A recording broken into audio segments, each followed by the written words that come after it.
Bismillahirrahmanirrahim. Assalamualaikum warahmatullahi wabarakatuh. Innal hamdalillah nahmaduhu wa nasta'inuhu wa nastaghfiruh wa na'udzu billahi min syururi anfusina wa min sayyiati a'malina. من يهده الله فلا مضل له ومن يضلل فلا هادي له وأشهد أن لا إله إلا الله وحده لا شريك له وأشهد أن محمدا عبده ورسوله اللهم صل وسلم وبارك على نبينا محمد وعلى آله وأصحابه ومن تبعهم بإحسان إلى يوم الدين أما بعد. Ma'asyiral muslimin rahimani wa rahimakumullah. Alhamdulillah kita bisa melanjutkan kembali kajian kita membahas kitab Taisirul Karimir Rahman fi tafsiri kalamil mannan yang disusun oleh Syekh Abdurrahman Ibn Nasir As-Sa'di rahimahullahu ta'ala. Dan sekarang kita masuk pada pembahasan ayat 244 245 dari surat Al-Baqarah. Silakan dibaca terlebih dahulu.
Barakallahu fiik. Allah Subhanahu wa taala berfirman, wa qatilu fi sabilillah, dan berperanglah kalian di jalan Allah. Wa alamu annallaha sami'un alim, dan ketahuilah bahwasanya Allah Maha mendengar lagi Maha mengetahui. Man dzalladzi yuqridullaha qardan hasanah, barang siapa yang memberikan pinjaman kepada Allah pinjaman yang baik, yaitu menginfakkan hartanya di jalan Allah, fayudha'ifahu lahu ad'afan katsira, fayudha'ifahu lahu ad'afan katsirah, maka Allah akan melipat gandakan baginya balasan dengan pelipat gandaan yang banyak. Wallahu yaqbidu wa yabsutu wa ilaihi turja'un, dan Allah menyempitkan dan melapangkan rizki hambanya, dan kepadanyalah kalian akan dikembalikan. Ma'asyar muslimin rahimani wa rahimakumullah, ayat ini adalah ayat yang menunjukkan perintah Allah kepada Bani Israel untuk berperang di jalan Allah. Dan Allah Subhanahu wa taala Maha mendengar dan Maha mengetahui apa yang mereka lakukan, apa yang mereka ucapkan. Demikian pula Allah akan melipat gandakan pahala bagi hamba-hambanya yang memberikan pinjaman yang baik kepada Allah, yaitu menginfakkan hartanya di jalan Allah. Dan Allah Subhanahu wa taala Tuhan yang Maha memberi rizki.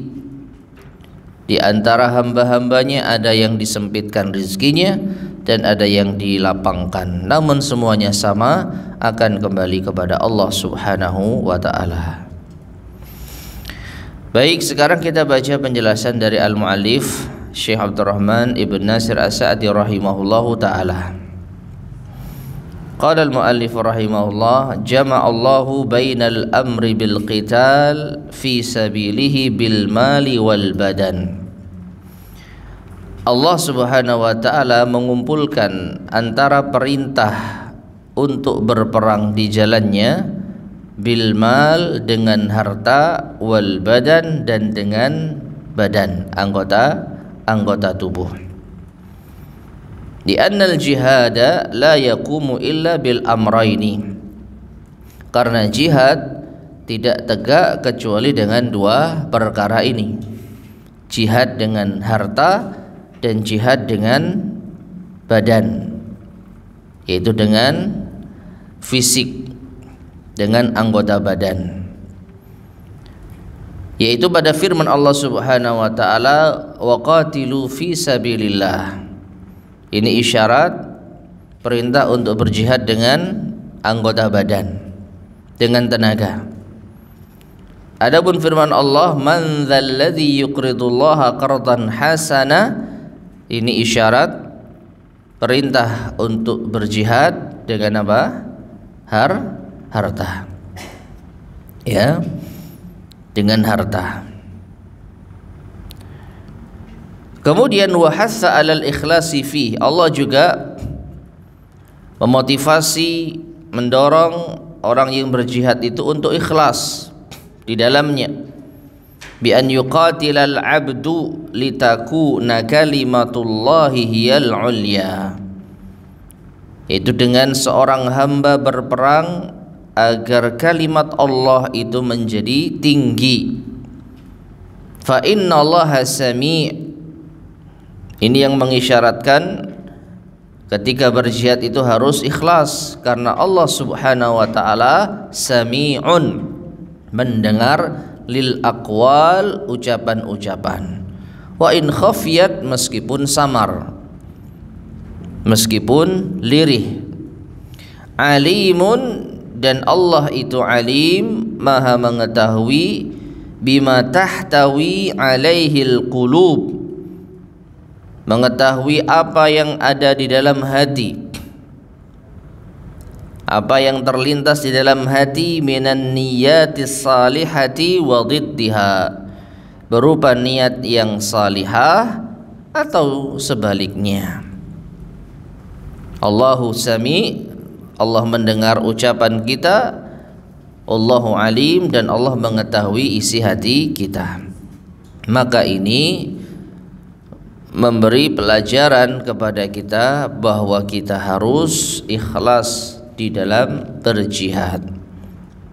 Wa aidan, dan juga fa innahu idza 'alimal mujahidu fi sabilihi, sesungguhnya apabila seorang yang berjihad itu mengetahui, orang yang berjihad di jalan Allah itu seandainya mengetahui annallaha sami'un alim, bahwasanya Allah maha mendengar lagi maha mengetahui, hana alaihi dzalik, maka akan menjadi ringan jihad itu baginya.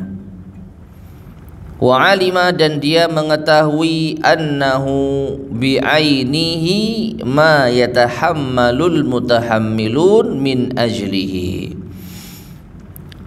Mujahid, orang yang berjihad ini akan mengetahui bahwa dirinya sendiri tidak akan mampu bisa menanggung beban bagi orang-orang yang tegar min ajlihi, dengan sebab jihad tersebut. Wa annahu la budda an yumiddahum bi aunihi wa lutfihi, dan bahwasanya pasti Allah akan memberikan pertolongannya. Allah akan memberikan pertolongannya dan kelembutannya. Nah, artinya dengan kita betul-betul meyakini Allahu sami'un alim, Allah maha mendengar dan maha mengetahui, maka setidaknya ada dua faedah penting terkait dengan jihad. Yang pertama, untuk mengontrol niat kita. Kalau kita betul-betul menyadari Allahu sami'un alim, maka kita tidak ada celah untuk memiliki niat yang buruk tatkala berjihad. Apa yang kita niatkan? Kalau kita niatkan semata-mata untuk pujian, kita sadar Allah alim, Allah tahu isi hati kita. Sebagaimana dalam hadis riwayat Imam Muslim tentang 3 golongan pertama kali yang akan dihisab oleh Allah Subhanahu wa taala. Golongan pertama siapa? Mujahid. Orang yang berjihad hingga terlihat mati syahid. Ketika ditanya oleh Allah Subhanahu wa taala, "Fama 'amilta fiha?" Apa yang kau lakukan dengan nikmat yang telah kuberikan kepadamu? Maka orang ini mengatakan, "Qataltu fika hatta stushhidtu." Aku berperang di jalanmu hingga aku mati syahid.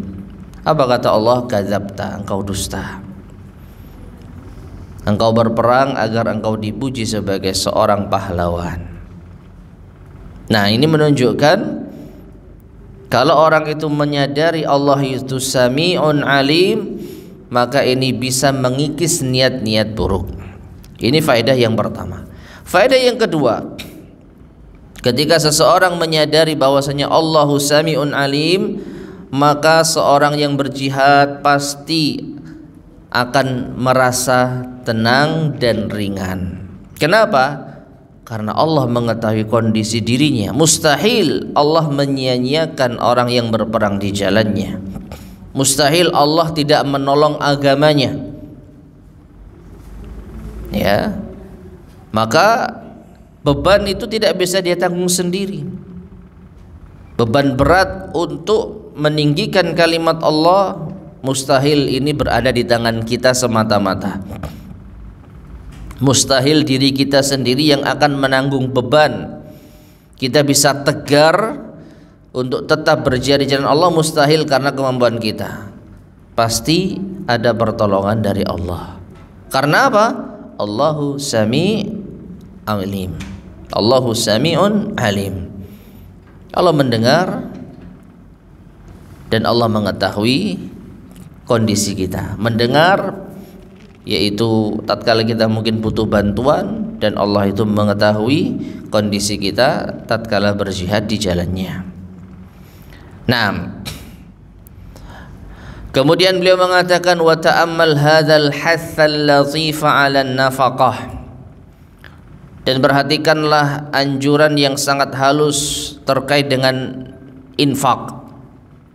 Wa annal munfiqa, bahwasanya orang yang berinfak, qad aqradallahal mali'al karim, sungguh ia telah memberi pinjaman kepada Allah yang maha kaya dan maha mulia.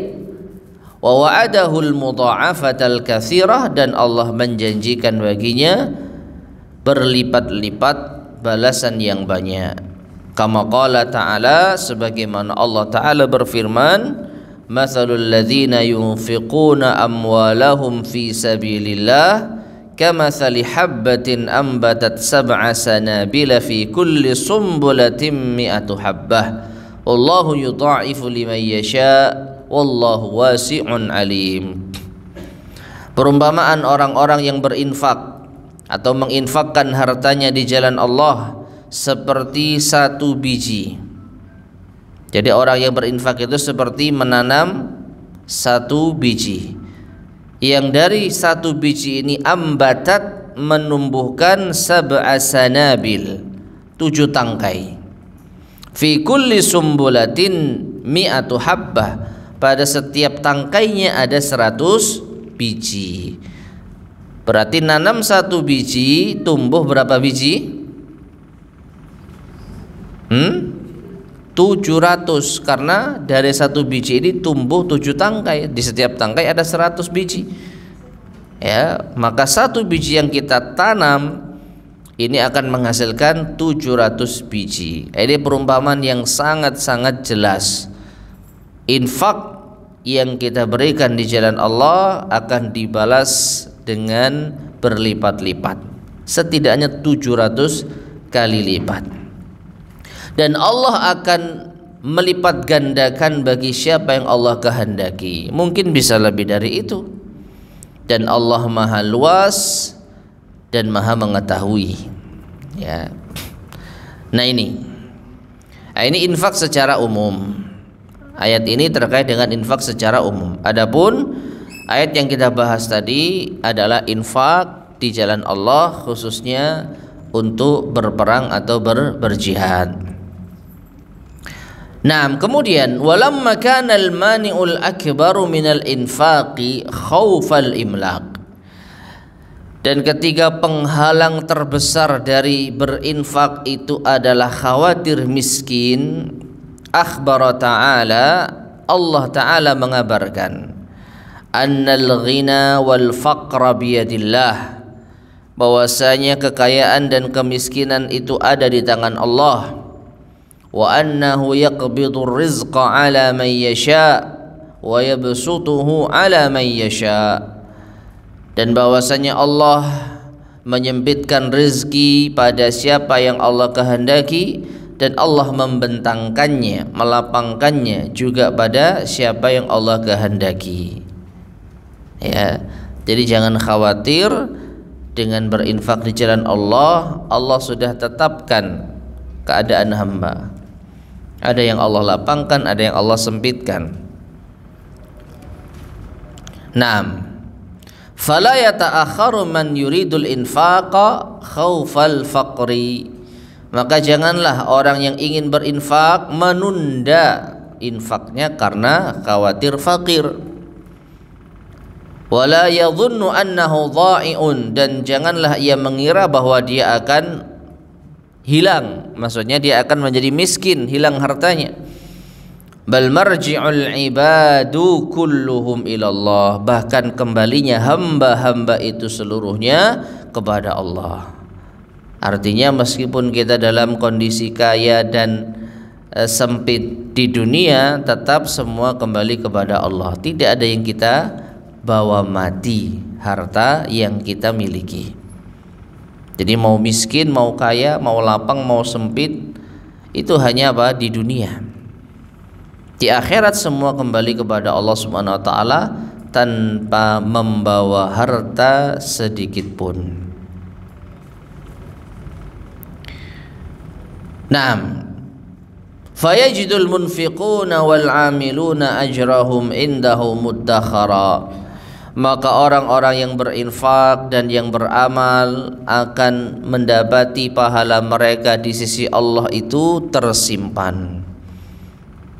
Ahwaja ma yakununa ilaih, hal yang sangat mereka butuhkan kepadanya. Jadi karena di akhirat kita tidak membawa harta sepeser pun, maka kita butuh pahala, bekal. Dan dengan apa itu? Ya dengan berjihad di jalan Allah dengan harta, dan juga dengan berinfak di jalan Allah.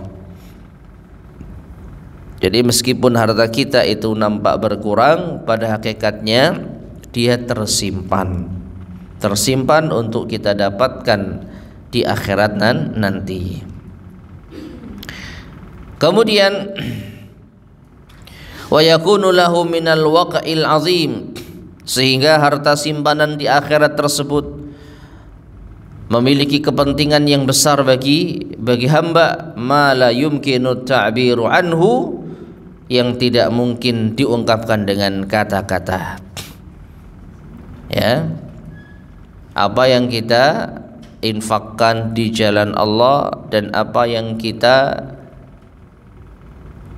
upayakan dari amal-amal saleh kita, maka nanti akan kita dapatkan manfaatnya di akhirat. Hal yang sangat kita butuhkan. Hal yang sangat kita butuhkan, karena tidak bermanfaat di akhirat malun wala banun, harta dan anak keturunan. Yang bermanfaat itu adalah amal soleh kita di dunia yang dibalas dengan pahala di akhirat. Nah, ini kita butuhkan. Dan tentu saja kita merasa tidak akan mampu berkata-kata kalau ternyata di akhirat kita punya simpanan yang banyak atas apa yang telah kita perbuat di dunia. Meskipun di dunia kita mungkin tidak merasa, di dunia mungkin kita merasa biasa, apalagi sebagian kita di lapangan rezekinya berinfak, ya nggak ada nilainya nampaknya. Tapi siapa yang mengira kalau ikhlas itu bisa menjadi simpanan pahala bagi kita di akhirat, hal yang tidak terduga. Kemudian wal muradu bil qardil hasan, dan yang dimaksud dengan pinjaman yang baik. Man yuqridullah, man dzalladzi yuqridullaha qardan hasanan. Yang dimaksud dengan pinjaman yang baik huwa ma jama'a awsafal hasan, yaitu sesuatu yang mengumpulkan sifat-sifat hasan, sifat-sifat baik. Minan niyatis salihah, berupa niat yang salihah, wa samahatin nafas, lapangnya jiwa, bin nafaqah, dengan infak, wa wuqu'iha fi mahalliha, dan infak ini juga apa? Tepat sasaran, diletakkan sesuai dengan tempatnya. Wa an la yatba'uhal munfiqu mannan wala adza, dan orang yang berinfak tidak mengiringi infaknya itu dengan mengungkit-ungkit dan menyakiti hati orang. Wala mubtilan wa munqisan, dan tidak membatalkan dan menguranginya. Taib ma'asyar muslimin rahimani wa rahimakumullah. Penjelasan terakhir dari al-mu'allif rahimahullah ta'ala ini mengisyaratkan kepada kita infak itu dikatakan infak yang hasan, atau kalau di dalam ayat ini qardan hasanan, pinjaman yang baik, memberikan pinjaman yang baik, ya. Namun yang dimaksud pinjaman ini apa? Infak. Karena seorang yang berinfak di jalan Allah seakan-akan ia meminjamkan sesuatu kepada Allah. Nanti dikembalikannya di mana? Di akhirat. Dikembalikannya dengan bentuk yang lebih baik dan berlipat-lipat. Ya. Memberi pinjaman akan mendapatkan pengembalian, kan begitu. Dalam urusan duniawi kita menghutangi orang, ya kita punya hak untuk mendapatkannya kembali, tergantung kapan waktu pengembalian. Saya pinjami kamu 1 bulan, ya sudah, bulan depan kita berhak mendapatkan uang kita kembali. Nah, Allah Subhanahu wa ta'ala mengungkapkan seorang hamba yang berinfak dengan meminjamkan pinjaman yang baik kepada Allah. Karena apa? Apa yang kita berikan nanti akan dikembalikan oleh Allah Subhanahu wa ta'ala, bahkan dengan pengembalian yang berlipat-lipat. Pengembalian yang berlipat-lipat. Jadi infak diungkapkan dengan meminjamkan sesuatu kepada Allah, itu seperti ini penjelasannya. Nah, dalam penjelasan yang terakhir tadi ada isyarat bahwa berinfak yang baik, berinfak yang baik itu meliputi beberapa kriteria, yaitu yang pertama niat yang salihah. Kalau orang berinfak tapi niatnya enggak salihah, maka infaknya tidak baik, berarti bukan memberi pinjaman yang baik. Kemudian yang kedua, lapang jiwa, tidak terpaksa, infaknya itu dalam keadaan lapang. Maksudnya lapang itu bukan dari segi dia mungkin punya kelapangan rezeki, tidak, tetapi jiwanya lapang. Ya. Dia berinfak itu niatnya ikhlas dan tidak ada sedikit pun rasa terpaksa. Ya. Kemudian demikian pula tepat sasaran, menginfakkan sesuatu sesuai dengan tempatnya. Betul-betul kita berinfak pada orang yang membutuhkan, bukan berinfak kepada orang-orang yang mungkin kurang membutuhkan. Meskipun apakah kita tetap dapat pahala kalau kita tidak tahu? Tetap. Tapi semakin kita mengetahui bahwa infak kita tepat sasaran, semakin afdal, semakin hasan, semakin baik. Kemudian yang berikutnya, infak yang baik itu tidak diiringi dengan mengungkit-ungkit dan menyakiti hati orang. Dulu kamu sudah saya kasih, nah, ini mengungkit-ungkit atau menyakiti hatinya. Sudah saya kasih kok masih seperti itu, gak tahu balas budi. Dulu pernah saya bantu kamu, sekarang kok seperti ini. Nah, ini mengungkit-ungkit pemberian yang membuat hati sakit. Maka infak yang baik memiliki kriteria-kriteria seperti ini, ya. Wallahu taala alam bissawab. Baik, selanjutnya kita masuk pada ayat yang ke-246. Ayat 246. Silakan dibaca.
barang siapa tidak meminumnya kecuali seceluk tangan, maka ia adalah milikmu. Kemudian mereka meminumnya kecuali beberapa orang di antara mereka. Maka tatkala Talut dan orang-orang yang beriman bersama dia telah menyeberangi sungai itu, orang-orang yang telah minum berkata, tak ada kesanggupan kami pada hari ini untuk melawan Jalut dan tentaranya. Orang-orang yang meyakini bahwa mereka akan menemui Allah berkata, berapa banyak terjadi golongan yang sedikit dapat mengalahkan golongan yang banyak dengan izin Allah. Dan Allah beserta orang-orang yang sabar.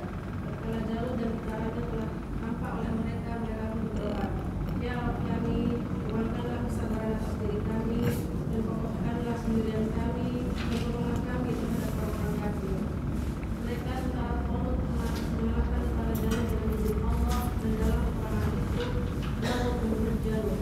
Kemudian Allah memberikan kepadanya Daud pemerintahan dan hikmah sesudah meninggalnya Talut dan mengajarkan kepadanya apa yang dikehendakinya. Seandainya Allah tidak menolak kebanasan sebagai manusia dan sebagian yang lain, pasti rusaklah bumi ini. Tetapi Allah mempunyai karunia yang dicurahkan atas semesta alam. Itu adalah ayat-ayat Allah. Kami bacakan kepadamu dengan hak dan benar, dan sesungguhnya kamu benar-benar salah seorang di antara nabi-nabi yang diutus. Barakallahu fiik. Ma'asyar muslimin rahimani wa rahimakumullah. Ini ayat yang sangat panjang. Ayat 246 sampai 502 dari surat Al-Baqarah. Kita tidak membaca ulang ayat dan terjemahannya, namun sedikit coba kita ringkaskan terlebih dahulu sebelum kita baca penjelasan dari Al-Mu'allif rahimahullah semampu kita. Ayat ini adalah ayat yang diceritakan kepada Nabi kita Muhammad sallallahu alaihi wasallam.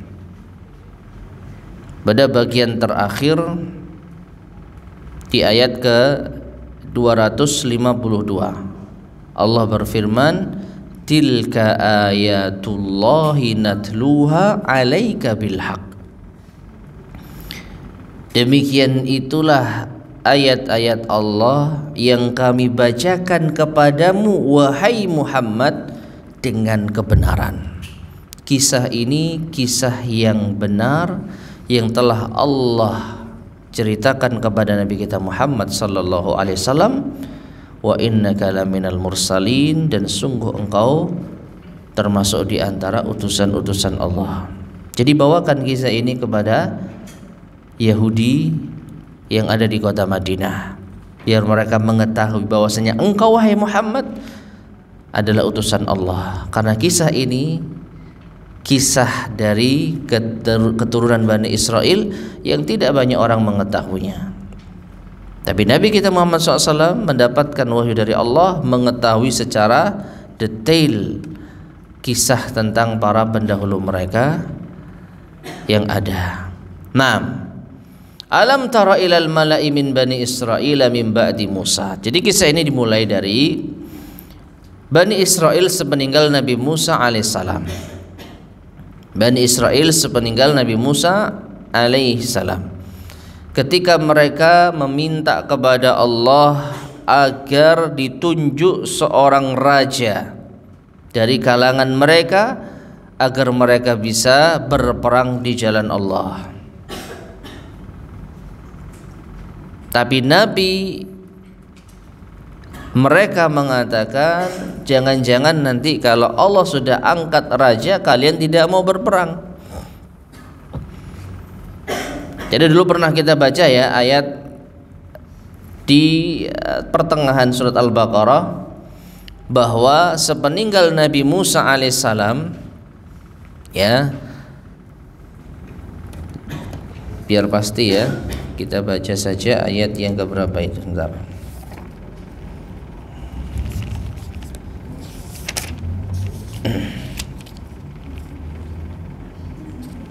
Ayat yang ke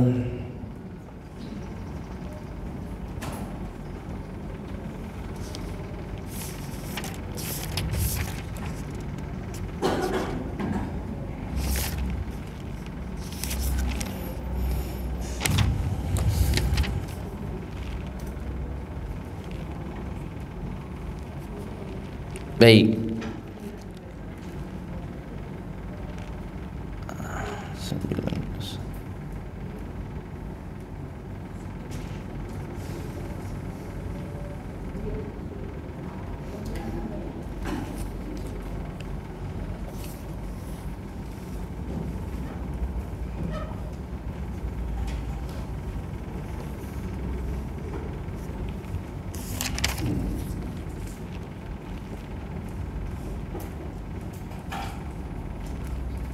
Baik, ayat yang ke-87. Ayat yang ke-87. Sedikit kita murajaah. Allah Subhanahu wa taala berfirman, "Wa laqad atayna Musal kitaba wa qaffayna mim ba'dihi birrusul.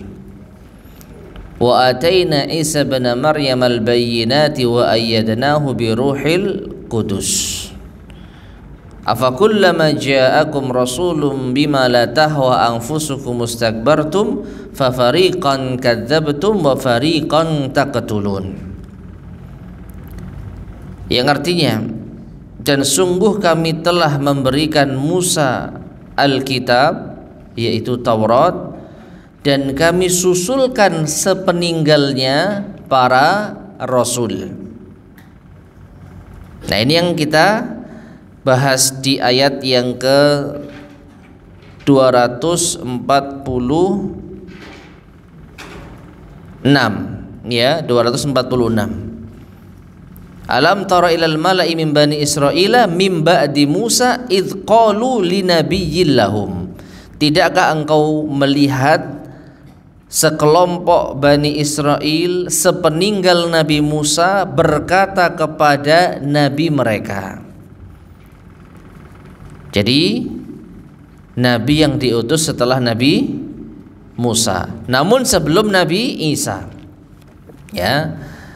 Nah, jadi Nabi Musa ketika diwafatkan oleh Allah Subhanahu wa taala, Allah masih mengutus nabi-nabi yang lainnya yang tidak disebutkan namanya dari kalangan mereka, yang pada akhirnya di bagian ayat terakhir dari surat Al-Baqarah ayat yang ke-87 tadi, afakullama ja'akum rasulun bima la tahwa anfusukum mustakbartum. Apakah setiap rasul yang telah datang kepada kalian yang tidak sesuai dengan hawa nafsu kalian, kalian menyombongkan diri, maka sebagiannya kalian dustakan dan sebagiannya kalian bunuh. Nah, nabi yang diutus sepeninggal Nabi Musa ini, kalau kita perhatikan, ya, didustakan, setidaknya tidak dipatuhi dengan baik. Kita kembali kepada ayat ke-246 tadi. Nah, jadi ketika orang-orang Bani Israel memohon kepada nabi mereka, mintakan kepada Allah agar menunjuk seorang raja di kalangan kita untuk berperang di jalan Allah, agar bisa apa? Memimpin kita berperang di jalan Allah. Maka Nabi itu mengatakan, jangan-jangan nanti kalau sudah ditunjuk raja kalian tidak mau perang. Kalian tidak mau perang. Maka mereka punya alasan. Mengapa kita tidak mau perang? Wong kita sudah diusir dari negeri kita dan kita terpisah dengan anak-anak kita. Nah, jadi mereka mengatakan demikian. Maka kemudian ternyata benar, setelah diwajibkan berperang maka seluruhnya berpaling. Ternyata mereka tidak berani, kecuali sedikit di antara mereka, ya. Kemudian akhirnya Allah Subhanahu wa taala menjadikan Talut sebagai raja sesuai dengan permintaan mereka. Namun ternyata mereka Bani Israel menolaknya. Kenapa kok Talut yang diangkat? Bukankah masih ada yang lebih baik dari Talut? Maka Allah jelaskan bahwa Talut itu diangkat menjadi raja bukan karena banyak harta dan banyak rumah, tapi karena ia memiliki ilmu tentang perang dan juga memiliki fisik yang kuat. Dan yang paling penting, Allah yang berkehendak untuk menentukan siapa yang menjadi raja dari kalian. Bisa dibayangkan ya, mereka meminta kepada nabi mereka agar memohon kepada Allah diangkat seorang raja. Tapi ketika sudah diangkat, mereka apa? Tidak menerimanya. Mereka tidak menerimanya. Lalu setelah itu, di antara tanda kebenaran Allah Subhanahu wa taala mengangkat Talut sebagai raja, yaitu nanti tabut itu akan datang kepada kalian. Dan tabut ini akan membawa ketenangan dari Tuhan kalian dan peninggalan apa yang ada dari Nabi Musa dan Harun, keluarga Musa dan Harun, yang akan dibawa oleh malaikat. Jadi ini diantara tanda bahwa Allah telah memilih Talut dengan benar, karena dia nanti yang akan menjadi sebab datangnya tabut. Kemudian setelah itu, ketika Talut memimpin pasukan Bani Israel, Talut pun mengatakan Allah akan menguji kalian dengan sebuah sungai, yang intinya tatkala mereka dalam kondisi kehausan, mereka mendapati sebuah sungai. Tapi Allah melarang mereka untuk meminumnya. Yang minum air dari sungai ini bukan termasuk golongan kami. Tapi yang tidak minum termasuk golongan kami. Atau boleh minum hanya satu telapak tangan saja. Apa yang terjadi? Hampir dari seluruh mereka meminum airnya. Berarti mereka gagal di dalam ujian ini. Wallahu alam apa hikmahnya ketika haus mereka dilarang minum. Yang jelas ini adalah ketentuan Allah Subhanahu wa taala untuk menguji mereka seberapa tangguh mereka dan mau berjuang di jalan Allah. Meskipun haus harus tetap jalan. Tidak boleh minum air yang ada di sungai tersebut. Ya. Nah, kemudian ketika mereka sudah bertemu dengan pasukannya siapa ini? Jalut. Pasukannya Jalut. Jadi Talut dan Bani Israel melawan Jalut.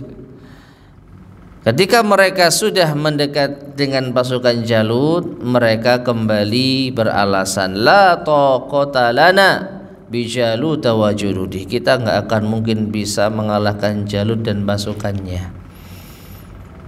Lagi-lagi mereka apa? Menunjukkan kepengejutannya.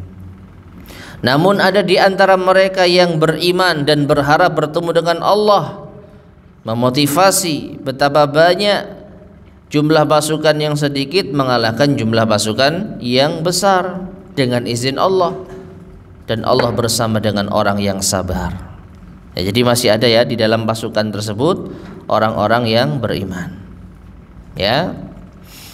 Maka ketika mereka berperang melawan Jalut dan pasukannya, orang-orang yang beriman ini mengatakan Rabbana afriq alaina sabra wa tsabbit aqdamana wansurna 'alal qaumil kafirin. Ya Allah, Tuhan kami, berikanlah kesabaran, limpahkanlah kesabaran kepada kami, kokohkanlah kaki-kaki kami, dan tolonglah kami atas orang-orang kafir. Yang pada akhirnya pasukannya Talut itu apa? Berhasil mengalahkan pasukannya Jalut, dan yang membunuh Jalut adalah Daud. Kemudian Allah berikan Daud kerajaan, hikmah, dan juga Allah mengajarkan kepada Daud sesuai dengan kehendak Allah.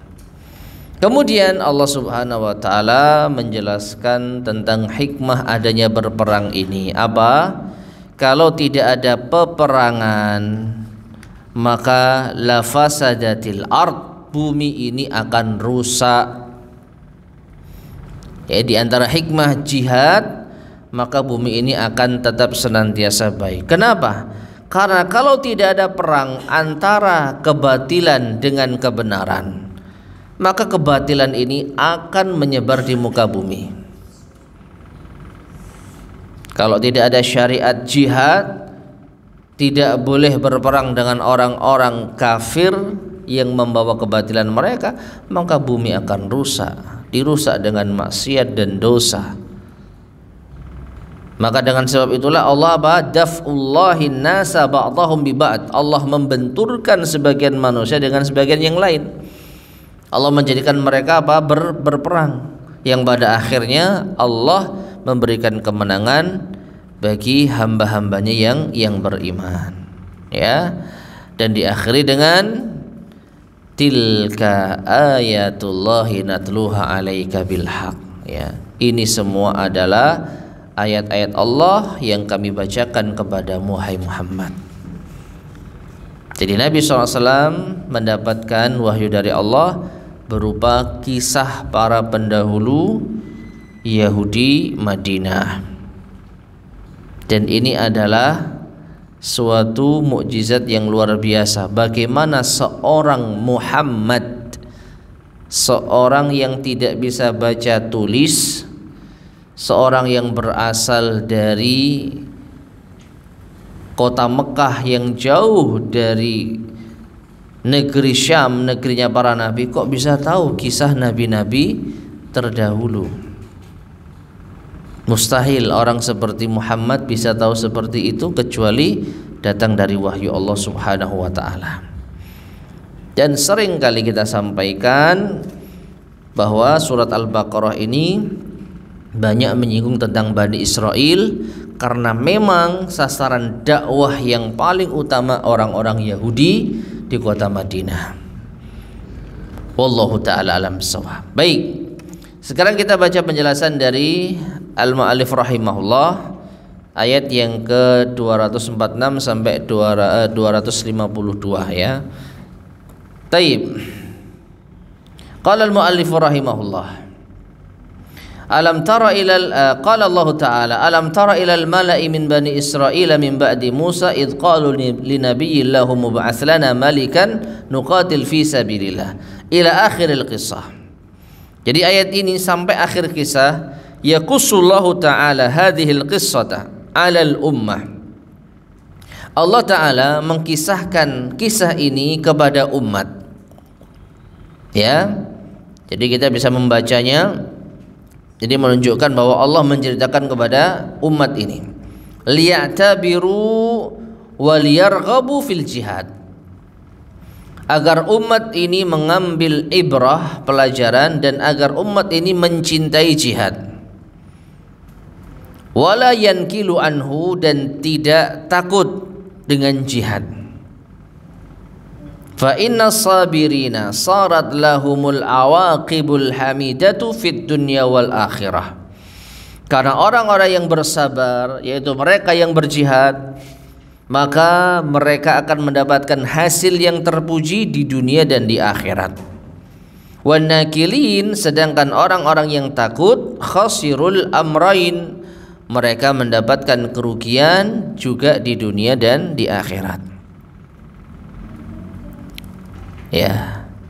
Fa akhbara ta'ala, maka Allah Ta'ala mengabarkan anna ahlar ra'yi min bani Israel, bahwasanya orang-orang yang cerdas, orang-orang yang memiliki akal, cendekiawan dari kalangan Bani Israel, wa ashabil kalimatin nafidzah, dan orang-orang yang omongannya didengar, tarawadu fi sya'nil jihad.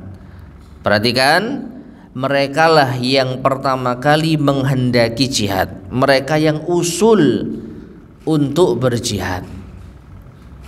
Wattafaqu ala an yatlubu min nabiyihim an yu'ayyina lahum malika, dan mereka sepakat untuk meminta kepada nabi mereka sepeninggal Nabi siapa? Musa, yang tidak disebutkan namanya. Pokoknya setelah Nabi Musa Allah mengutus para nabi dan rasul. Nah, ada di antara mereka yang diminta oleh tokoh-tokoh Bani Israel tadi untuk mengangkat dan menentukan seorang raja. Liyanqati'an niza'u bi ta'yinihi, agar memutuskan perdebatan tentang penentuannya. Wa tahsulu ta'atu tamah, dan agar bisa ditaati secara sempurna. Wala yabqa liqaili maqalin, atau wala yabqa liqailin maqalun, dan agar tidak tersisa lagi orang itu bisa bicara. Artinya mungkin mereka sebelumnya itu berselisih siapa yang pantas menjadi raja, yang bisa memimpin kita berperang untuk mengembalikan negeri kita dan anak-anak kita. Nggak ketemu. Akhirnya mereka sepakat, kita minta saja kepada Nabi agar menentukan raja di antara kita. Sudah nggak ada lagi perdebatan setelah itu. Namun wa anna nabiyahum khasya anna talabahum hada mujarradu kalamin la fi'la ma'ah.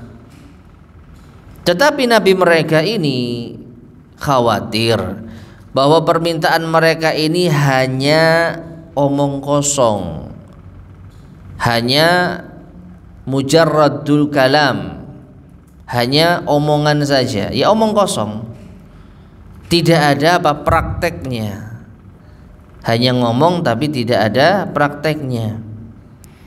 Fa'ajabu nabiyahum, maka mereka pun menjawab nabi mereka bil azmil jazim, dengan tekad yang bulat. Wa annahum iltazamu dzalika iltizaman taman, mereka berjanji akan berpegang teguh dengan sempurna. Wa annal qitala muta'ayyinun alaihim, karena perang ini harga mati bagi mereka. Haitsu kana wasilatan listirja'i diyarihim, karena ini bisa menjadi sarana untuk mengembalikan negeri mereka. Wa ruju'ihim ila maqarrihim wa watanihim, agar mereka bisa kembali ke kediaman dan tempat tinggal mereka. Jadi ceritanya mereka ini terusir dari negeri mereka. Mereka terusir dari negeri mereka, demikian pula dengan anak-anak mereka. Makanya mereka bertekad untuk apa? Jihad. Ayo kita rebut kembali negeri kita yang telah dirampas. Ya, langkah pertama apa? Kita tentukan siapa yang menjadi pemimpin. Karena nggak ada kata sepakat, ya sudah, kita minta nabi kita saja yang mengangkat. Nah, jelas ya? Wa annahu ayyana lahum nabiyuhum Talut malikan. Akhirnya nabi mereka menentukan yang menjadi pemimpin adalah siapa? Talut. Yaquduhum fi hadzal amr, yang akan memimpin mereka dalam urusan ini. Alladzi la budda lahu min qaidin yuhsinul qiyadah, yang mana harus pemimpin itu mampu untuk memimpin. Wa annahum istaghrabu, tetapi mereka lagi-lagi cendekiawan, orang-orang pintar dari Bani Israel, istaghrabu ta'yinahu li Talut, merasa aneh dengan pengangkatan Talut tersebut. Coba mereka yang minta, wahai Nabi, tolong tunjuk seorang pemimpin di antara kita yang mampu untuk memimpin kita di dalam jihad. Ya sudah, Talut yang apa? Jadi pemimpin kalian. Tapi mereka setelah itu apa? Merasa aneh. Ya. Wa thamma man huwa ahaqqu minhu baitan wa aktsaru malan. Mereka merasa aneh karena apa? Karena di antara mereka ada yang nampaknya lebih berhak karena lebih memiliki bait, rumah lebih banyak, dan juga harta. Ini nggak nyambung jemaah. Alasan mereka menolak Talut karena Talut itu nggak punya banyak rumah dan banyak apa? Harta. Alasannya itu. Fa'ajabahum nabiyuhum, maka nabi mereka pun menjawab, annallaha akhtarahu alaikum, Allah yang sudah memilihkan dia untuk kalian. Bima atahu Allahu min quwwatil ilmi bis siyasah, karena Allah telah memberikan kepadanya kekuatan ilmu di dalam strategi perang. Wa quwwatil jizmi, ya, wa quwwatil jismi, dan juga kekuatan fisik. Alladzaini huma alatus syaja'ati wan najdah wa husnit takbir, yang mana dua hal ini, ilmu strategi perang dan kekuatan fisik, adalah perangkat keberanian dan kemenangan dan pengaturan yang baik. Pemimpin perang tidak butuh banyak rumah dan banyak harta, butuhnya apa? Otak, ilmu, strategi, dan fisiknya kuat. Wa annal malika laisa bikasratil mal. Raja, yang dimaksud raja di sini adalah pemimpin perang, itu tidak butuh banyak harta. Wala bikauni sahibihi mimman kana al-maliku was-siyadah fi buyutihim. Demikian pula seorang raja bukanlah raja yang mampu untuk mengatur rumah-rumah mereka. Wallahu alam, saya tidak tahu maksud dari memiliki banyak rumah itu pantas menjadi raja. Menurut mereka itu bagaimana sisinya? Ya, sekali lagi konteksnya adalah pemimpin perang, pemimpin perang. Sedangkan mereka memahami pemimpin itu harus memiliki banyak harta, mampu memanage harta, dan memiliki banyak rumah, mampu mengatur dan memanage rumah. Dan yang paling penting sebenarnya apa? Fallahu yu'ti mulkahu may yasha. Ini intinya, Allah itu memberikan kerajaannya kepada siapa yang dikehendaki. Allah sudah menentukan Talut, ya sudah, terima. Ya, apalagi Allah telah memberikan keutamaan pada Talut tadi, memiliki ilmu dan memiliki fisik yang baik. Naam. Summa lam yaktafi dzalika an-nabiyyul karim bi iqna'ihim bima dzakarah. Kemudian tidak cukup Nabi yang mulia tersebut menenangkan apa yang ia sebutkan, menenangkan kondisi Bani Israel yang mungkin tidak terima ketika diangkatnya Talut menjadi pemimpin mereka. Min kafaati Talut wa ijtima'is sifatil matlubati fi hatta qala lahum. Jadi di antara kemampuan Talut dan berkumpulnya sifat-sifat yang diharapkan di dalamnya, sampai Nabi itu mengatakan inna ayata mulkihi, sesungguhnya tanda kerajaannya, maksudnya tanda kebenaran Allah mengangkat Talut sebagai raja, an ya'tiyakumut tabutu fih, dengan kepemimpinan Talut tabut akan datang kepada kalian. Sakinatum mir rabbikum, yang membawa ketenangan dari Tuhan kalian. Wa baqiyatum mimma taraka alu Musa wa alu Harun, dan peninggalan apa yang ditinggalkan oleh keluarganya Musa dan Harun yang dibawa oleh malaikat. Ya.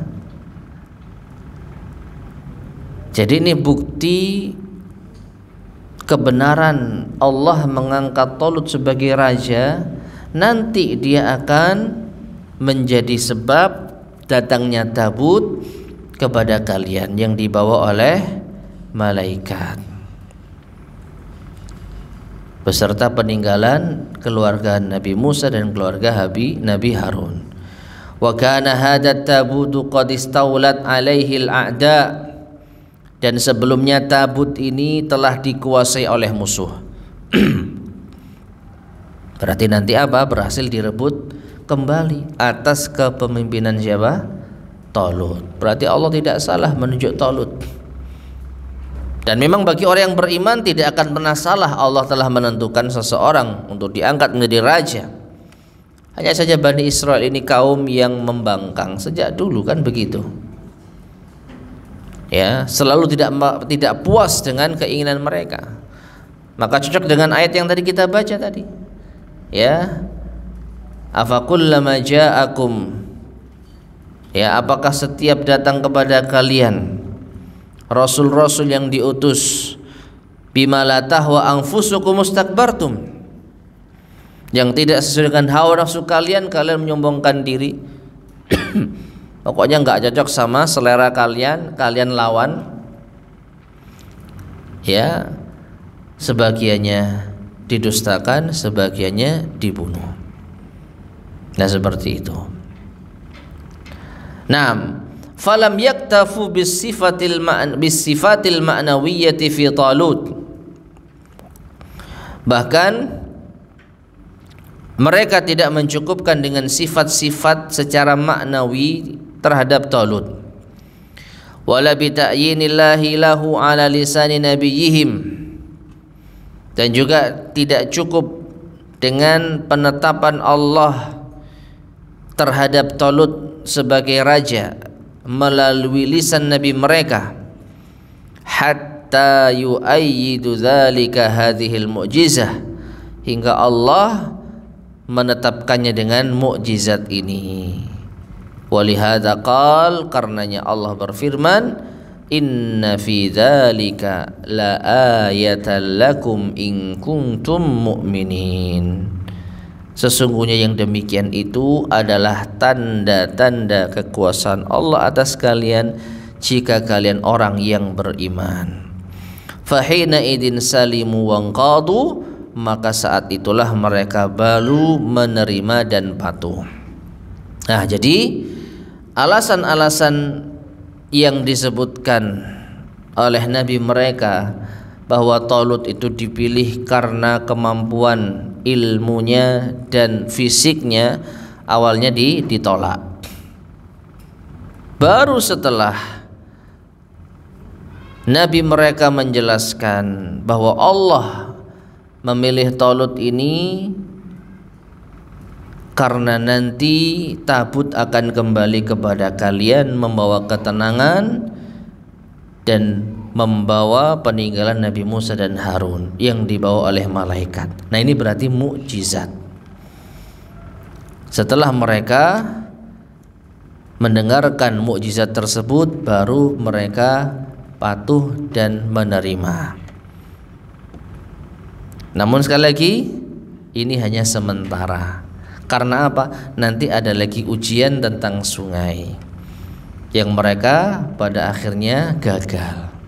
Ala kulli hal, ma'asyiral muslimin rahimani wa rahimakumullah, ya, kita bisa melihat betapa Allah Subhanahu wa taala yaitu betul-betul memberikan banyak nikmat kepada mereka, meskipun mereka balas dengan pembangkangan, mereka balas dengan kesombongan. Namun setidaknya ini menjadi cerita yang bisa kita ambil pelajaran. Jangan meniru mereka. Ya, minta diangkat seorang raja oleh nabi mereka, setelah ditetapkan mereka nggak terima. Setelah dijelaskan kemampuannya dan ini pilihan Allah, mereka masih belum menerima. Baru setelah dijanjikan tabut akan kembali dan ini adalah mukjizat yang telah Allah tetapkan, baru mereka mau menerima. Wallahu ta'ala alam bissawab. Baik, ma'asyar muslimin rahimani wa rahimakumullah, masih ada tersisa beberapa pembahasan lagi terkait dengan ayat yang ke-249 ya. Ini sampai 249 insyaallah. Falamma fasala Talutu bil junud. Ini insyaallah akan kita lanjutkan pada kesempatan berikutnya biidznillah subhanahu wa ta'ala. Wallahu ta'ala alam bissawab. Baik, ma'asyar muslimin rahimani wa rahimakumullah, sebelum kita akhiri barangkali ada yang disampaikan. Tafadhal, silahkan.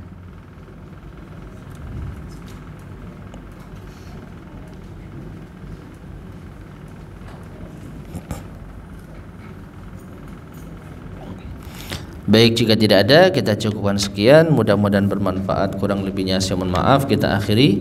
Subhanakallahumma bihamdika asyhadu an la ilaha illa anta astaghfiruka wa atubu ilaik. Walhamdulillahirabbil alamin. Assalamualaikum warahmatullahi wabarakatuh.